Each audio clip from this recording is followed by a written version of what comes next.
Shri Guru Charana Kamalebhyo Namaha. Narad Muni continues to tell King Prachin Barhi about Puranjan, saying that in the kingdom of Puranjana there were many people living. Among them there were two blind people. Their names were Nirvak and Pesakrit. These two people did not have eyes. All the citizens had eyes, and he was the king of all of them. But he would use these eyeless, blind servants for his benefit. Nirvaka means one who is unable to speak. Vakless. Vak means bani or talk or sound. Speechless. And Pesakrita means one who gets the work done, desired work.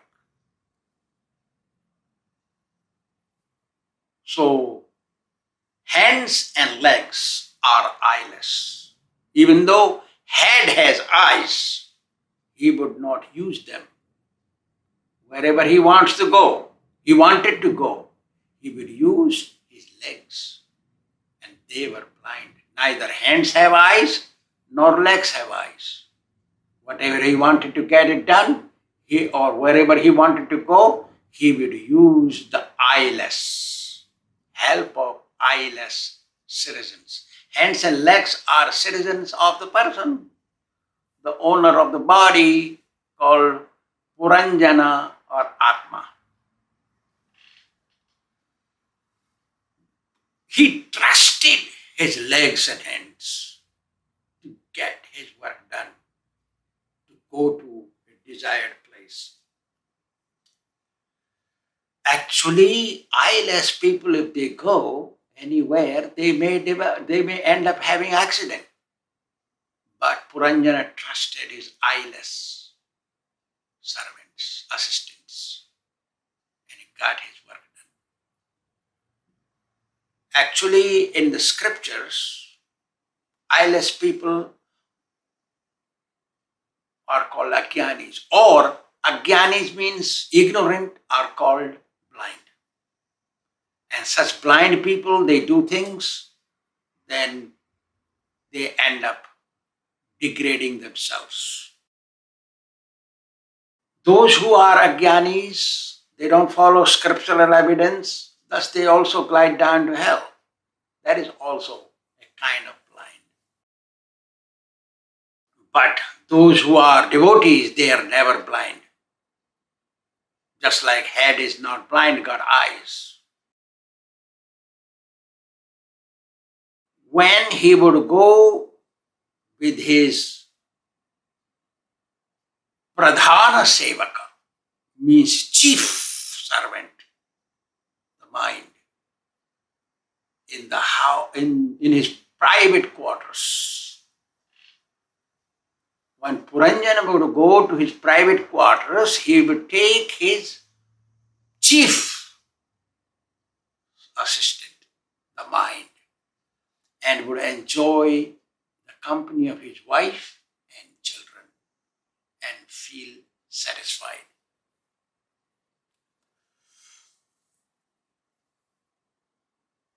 Pravrti Marga means path of enjoyment.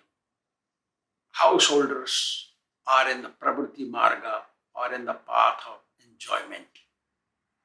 If they do not follow scriptural injunctions while enjoying life, they are called Gruhamedhi, means reverse of householders. Gruhamedhinam sukham hi tuchham. Those who are reverse of householders, who do not care about following scriptural injunctions, their happiness with their wife and children are temporary. At any time, they will go and glide down to hell and degrade themselves. Punsa striya mithuni bhavametat tayor mitho hridaya granthi mahu. When a man combines with a woman, or woman combines with a man in household life and enjoy copulation, then they develop a knot in their heart, knot of attachment. They think inside their heart, I cannot live without her, and she thinks I cannot live without him. She is the greatest help for me, and he is the greatest help for me. They think like that. They cannot live without one another. I remember one of my god brothers came to me in 1978 in California, said, I want to go to Vrindavan. He came to my office. I had an office, 1978. And his name was Nrsimha Chaitanya, I think, American. And he was married to a white woman, American. And he came to me, I want to go to Vrindavan. I said, oh, very good, please go. Why you want to go in such a hot season? I said, it is very hot in India. I said, month of June. So no, I don't want to go to live there. I want to go and jump in a Yamuna river and die. I said, what? I want to commit suicide.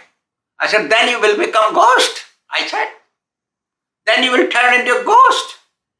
So he said, no, because it is Yamuna and Vrindavan Dham, there is some auspiciousness. If I commit suicide there, I will not turn into a ghost, he said. I forget the name of the girl he married. I said, there is no enough water. It is summer season, Yamuna has no water. He said, no, there is no water. So I said, maybe 1 foot, 2 feet water, that deep only. So he said, he would jump from the tower on his head inside Yamuna. That's how he will die. I said, don't do that.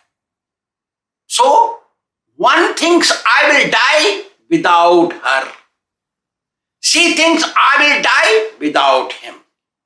That kind of law. Hridaya Granthi Mahu. Problem. One should be very careful in this regard. One should not become attached to their spouse for any reason. Should keep some independency in their heart. Wife is great help for husband. Husband is great help for the wife. Both ways it goes. If they follow scriptural injunctions, Dharma artha kama mokshanam tara samprapti hetava. A man obtains a wife in marriage just to develop spiritually or religiously at least. Because if one does religious activities, then they get money. Govinda. When they get money, they can enjoy. After enjoying, they work for both. They work for liberation. That is called Grihastha life. They follow scriptural injunctions. Just to enjoy sense gratification, getting married, it is not proper. That is called reverse of household life. Eating, sleeping, mating and defending, making money, spending, try to become famous. This is reverse of household life. Householder means he is attached to Guru and Kṛṣṇa. That is the meaning of householder. Because he follows, both husband and wife follow scriptural injunctions. They have their Guru. They serve him. They follow his commands and they also enjoy life. That is called Grihastha life. Pravritti marga. Pravrittiresham hi bhutanam. So everybody is interested in this marga. Everybody is almost all become grihasthas, householders. But most of grihasthas turn into gruhamedhi or reverse householders. They do whatever they desire to do. That is incorrect. So this Puranjana was stupid enough. He got married and got a woman. But that woman was entangling woman, means got married, love marriage. It was not an arranged marriage. So he was cheated by his so-called wife, queen. Mind. Mind is the thing which can take anyone in a wrong direction. That is the habit of mind. Mind only wants to degrade you at all cost. Like that. So, being cheated, Puranjana was made by his wife like a dancing doll in her hand. Whatever she would say, he had to do just to keep peace in the house. It's common sense. To keep in peace in the house, the husband follows the wife. The scriptures say wife should be kept happy, satisfied. Wife feels satisfied whatever her needs are supplied and supplied with children. Two things. She must beget children and her needs must be properly supplied. Then she becomes happy. When wife is happy in the house, Lakshmi comes, goddess of fortune comes to the house. You start making money.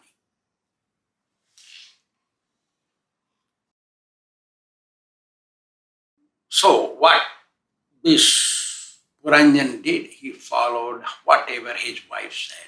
Nowadays, people marry love marriage. So wife makes husband follow whatever she wants him to do.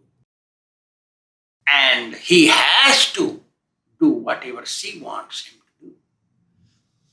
If he does not do what she wants him to do, then there is a feud inside the house, quarrel, disagreement, tensions, and disrespect outside. They're fighting each other. Police comes in the house.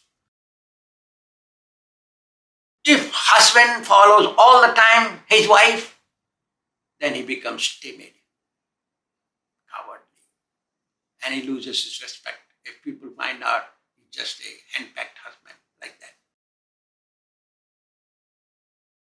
If nowadays, what is seen today, if husband does not follow what wife wants, then there is quarrel, there is a divorce, or the wife goes and lives up with her parents. Therefore, either husband stays under the control of wife or stays away, separate, or becomes separated. That is seen in nowadays.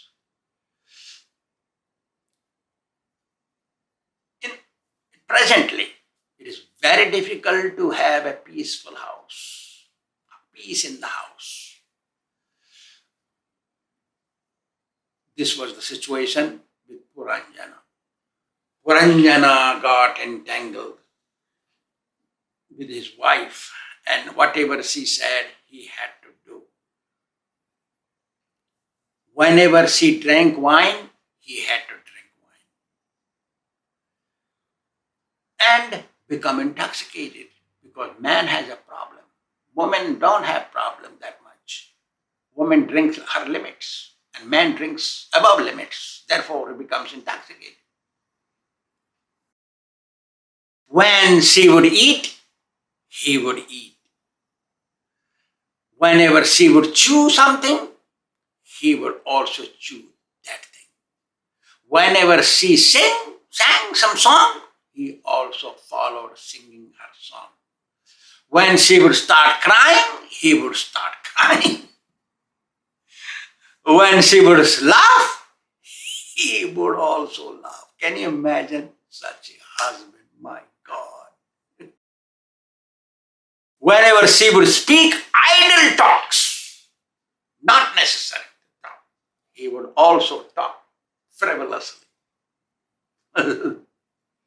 When she would run, he would run behind her. When she would stand still, he would also stand still. When she would sit down, he would sit down. When she would stand up, he would stand up. When she wanted to listen something, he would listen that thing. When she would look at something, he would look at that thing. When she would lament for something, he would also lament for that thing. When she would fear something, he would become afraid. When she would become happy, he would become happy with. When she was satisfied with something, he was also satisfied with that thing. Because he was mesmerized with his wife. Lascivious action of wife can mesmerize any husband. And thus he got cheated. So not only he got cheated by his wife, he got cheated by material nature. Material nature worked against him. That stupid husband, being helpless, he followed his queen like a pet animal in the house. Although did not want to follow her, followed her like that of a monkey or a dog, pet in the house.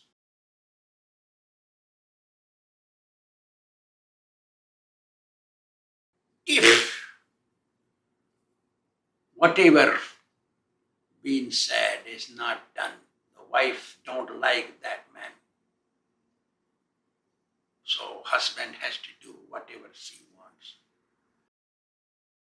And such actions are done by husband and wife if they have love marriage and not arranged marriage. There are 8 kinds of marriages explained in the scriptures. Manusmriti says, Brahmi Devasa Tatha Arsa Prajapatti Tatha Sura Gandharvo Rakshasasaiva Paisacha Chashtamodhama. One is worse, the next, there are 8 marriages. Next one is worse, the next one is worse than previous one, like that. Next one is worse than the previous one. Now let me tell you.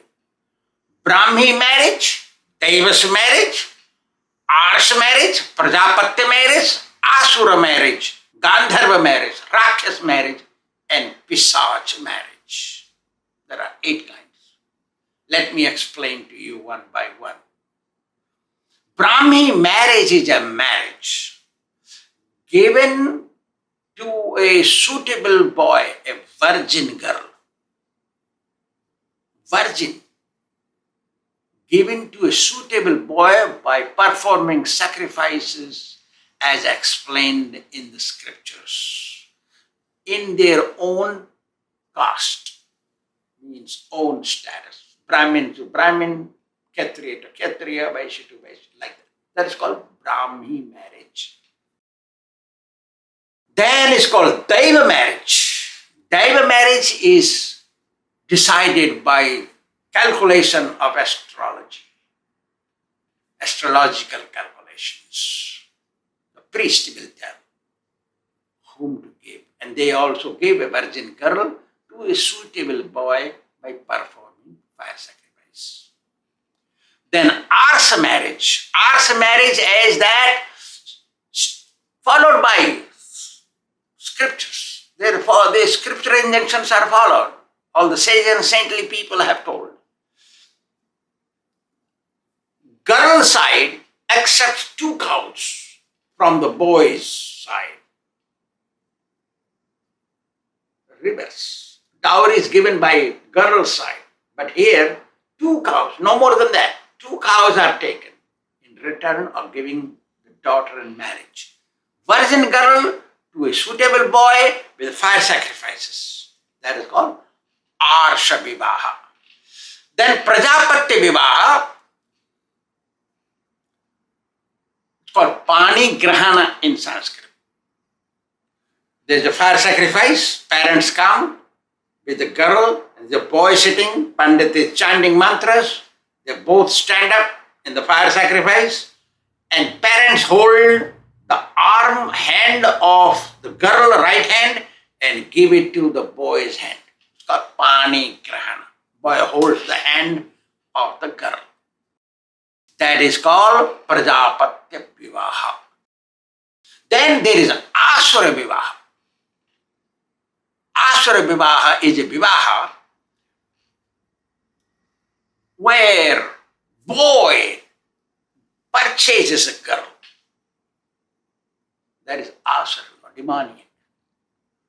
Boy, no age for properly, can marry a grown-up boy, a girl marry young one, or outcast, other caste, not race correct, gives money and buys the daughter in marriage. That is, can be double age, triple age of the daughter, girl. That is called Asura Vivaha. Then there is a Rakshasa Vivaha, another one. Girl likes the boy and wants to marry, but parents don't want her to marry that boy because the boy has some fault in him. Or he's a low-class boy, or some bad habit he has. Something is going on. So, unknown to parents of girl, the boy kidnaps her, takes her away, and marries as per will of the boy, will of the girl. That is will of the girl. So, it's a Rakshasa Vivaha. Then there is Gandharva Vivaha. It is called love marriage. They don't care our parents know or not know. They just each other like, and they even copulate before marriage, before accepting one another to be husband and wife, and they marry. That is called Gandharva Vivaha.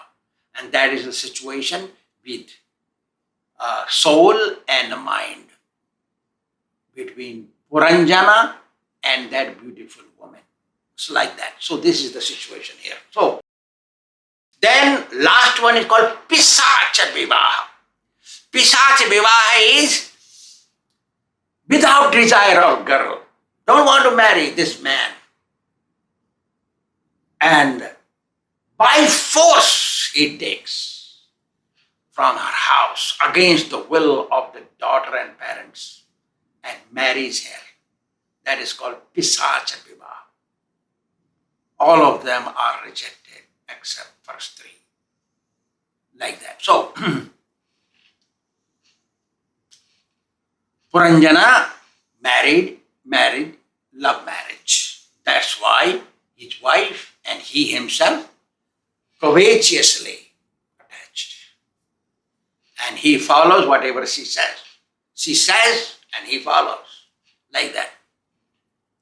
They were illusioned due to excessive so-called love.